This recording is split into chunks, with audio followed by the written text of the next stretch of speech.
अब हम रिवाइज करेंगे directive principle of state policy DPSP, ठीक है। तो DPSP जो है उसका कॉन्स्टिट्यूशनल गोल है are the constitutional goals not a legal commands, ठीक है। They answer one question, what kind of society should the Indian state actively build, ठीक है। Fundamental rights are individual, protects the individual from state and directive principle push the state towards the society. Origin borrow किससे किया है? Irish constitution से किया है। Irish ने बोरो किया स्पेनिश कॉन्स्टिट्यूशन ने, और अंबेडकर ने बोला कि that it's a novel feature. Greville Austin ने कहा कि DPSP और फंडामेंटल जो है वो कंसेंस ऑफ द कॉन्स्टिट्यूशन है, ठीक है। लीगल नेचर क्या है इसका? तो ये नॉन जस्टिसिएबल है, ठीक है। Court cannot enforce DPSP directly और government cannot compel to implement them. Article 37 says कि that fundamental in the governance of the country. जो DPSP है वो फंडामेंटल है गवर्नेंस ऑफ द कंट्री में। This is the moral and political obligation, not a legal compulsion. DPSP जो है as a judicial shield, तो court often use DPSP to a reasonable laws under Article 14 and 19 and save law from being struck down. So DPSP are non-enforceable directly but indirectly powerful है। Classification, constitution ने DPSP का classification नहीं किया, हमने अपने सलूहियत के लिए, एकेडमिक कन्वीनियंस के लिए उसको socialist, liberal and Gandhian principles में डिवाइड किया। जो सोशलिस्ट पैटर्न है वो इकोनॉमिक कोर है, तो उसका एम क्या है? Welfare and economic democracy. इसमें आर्टिकल 38, 39A से लेकर F, 39A, 41, 43A एंड 47, ठीक है। ये 2 आर्टिकल्स हैं। एक मिनट,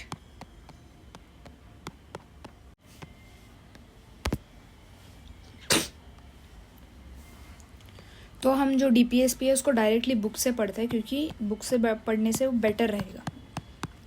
तो सोशलिस्ट प्रिंसिपल पढ़ते हैं। पहला सोशलिस्ट प्रिंसिपल है आर्टिकल 38, जिसमें दिया है कि promote welfare of the people by securing social order and justice जो है वो social, economical and political, and minimise करना चाहिए inequality in income, status and facility and opportunities.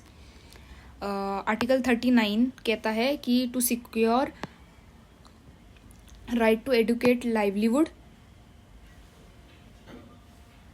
then equitable distribution of material resource, prevention of concentration, equal pay for equal work for men and women, and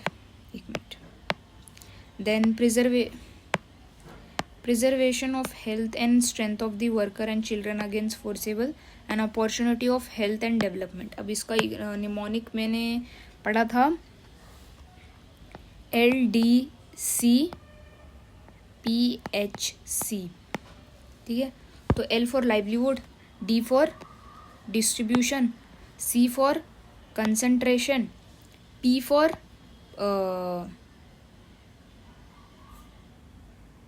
preservation of health and worker, health and strength of the worker, sorry, P for पे, equal pay, then H for health and strength of the worker and children, and C for children, that healthy development of children। तो LDCPHC ऐसे मैंने याद किया है।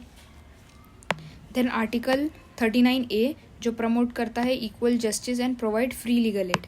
Free legal aid की बात article 39A में की है। then secure the right to work, education and public assistance in the case of unemployment, old age, sickness and disability. ये 41 में दिया है।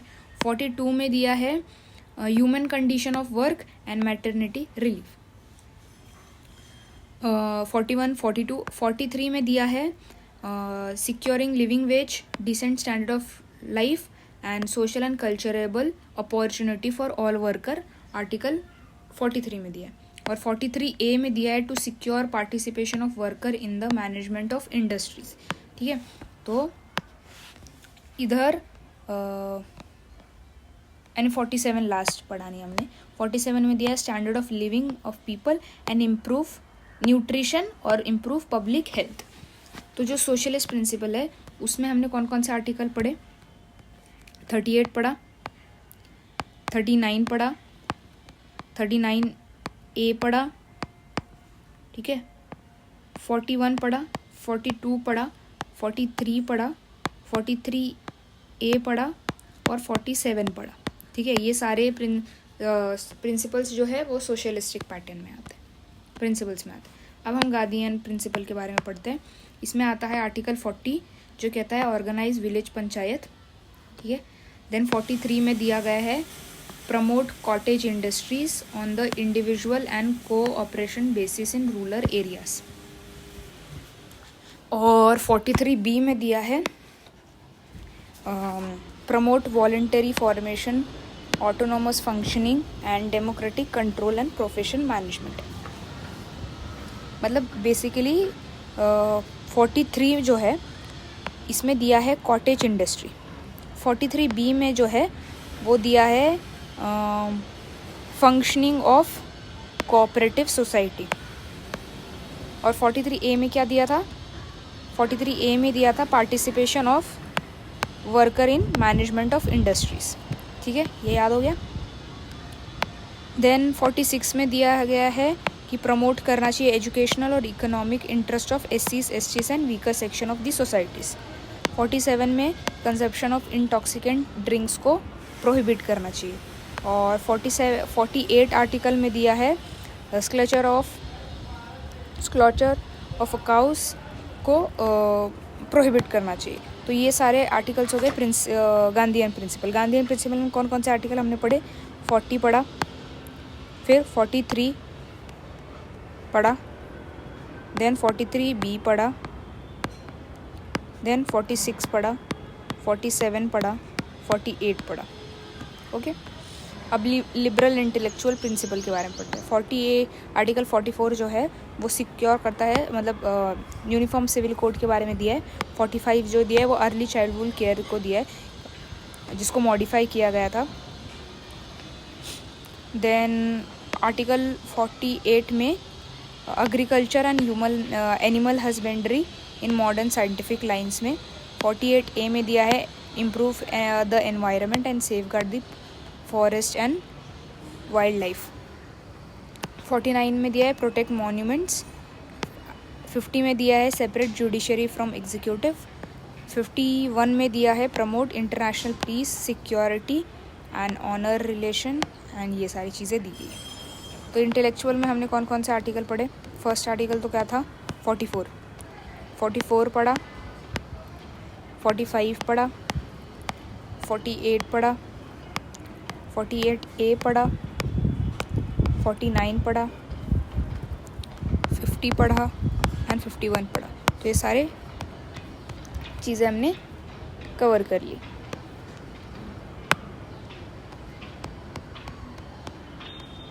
ये देखो, इसमें भी यही दिया गया है, पर इसको बहुत कीवर्ड्स में मैंने निकाला था, इसलिए मैंने सोचा कि बुक से ही पढ़ना बेटर रहेगा।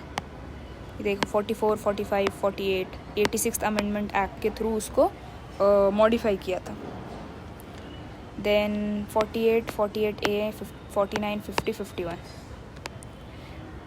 42nd अमेंडमेंट एक्ट 1976 के थ्रू कौन कौन सी चीज़ें ऐड की थी? 44th अमेंडमेंट एक्ट में से के थ्रू 39 ऐड किया था, 39A ऐड किया था, 43A किया था और 48A किया था। जिसके आगे AA लगा हुआ है ना, वो अमेंडमेंट के थ्रू आया है। ठीक है, वो अमेंडमेंट। और 39 भी आया है, उसमें A नहीं लगा है पर वो आया है। मतलब उसमें क्या किया ना, डेवलपमेंट ऑफ चाइल्ड वाला अलग से डाल दिया था। देन 44 से आया है 38 आर्टिकल। 38 आर्टिकल में जो इनइक्वालिटी रिडक्शन ना, वो वाला प्रोविज़न डाला है। 38 पहले से ही था, बस उसमें और एक पॉइंट डाल दिया उन्होंने। 86 2002 से जो एलिमेंट्री एजुकेशन था वो रिमूव कर दिया फ्रॉम DPSP और उसको फंडामेंटल आर्टिकल 21A में डाल दिया और DPSP में ओनली कवर्स 0 to 6 और 97 अमेंडमेंट एक्ट में 43B डाल दिया कोऑपरेटिव सोसाइटी वाला, ठीक है। कौन सा? 97 2011। अब DPSP और फंडामेंटल राइट्स में बहुत कन्फ्लिक्ट होता है, तो सुप्रीम कोर्ट ने क्या किया? सुप्रीम कोर्ट फेज़ 1 में कहा, चंपक दोराई रंजन केस 1951 में जो फंडामेंटल राइट्स है वो ज़्यादा इंपॉर्टेंट है DPSP से, ठीक है। पार्लियामेंट रिस्पॉन्डेड और उन्होंने ये 3 अमेंडमेंट कर दिए। फिर फेज़ 2 में कहा गया कि जो फंडामेंटल राइट्स है वो अनटचेबल है, गोरखनाथ केस में, कि parliament cannot amend fundamental rights, DPSP block. 44th amendment act से parliament can amend fundamental right and 25th से आर्टिकल 31C इंट्रोड्यूस किया गया। फिर केशवानंदा भारती केस में बोला कि दैट दोनों मतलब दोनों में बैलेंस होना चाहिए, basic structure doctrine born, judicial review protected and article 3C upheld. ना ही फंडामेंटल एब्सोल्यूट है, ना ही DPSP एब्सोल्यूट है, दोनों में बैलेंस बना रखना चाहिए, ठीक है। तो ये हमने पढ़ लिया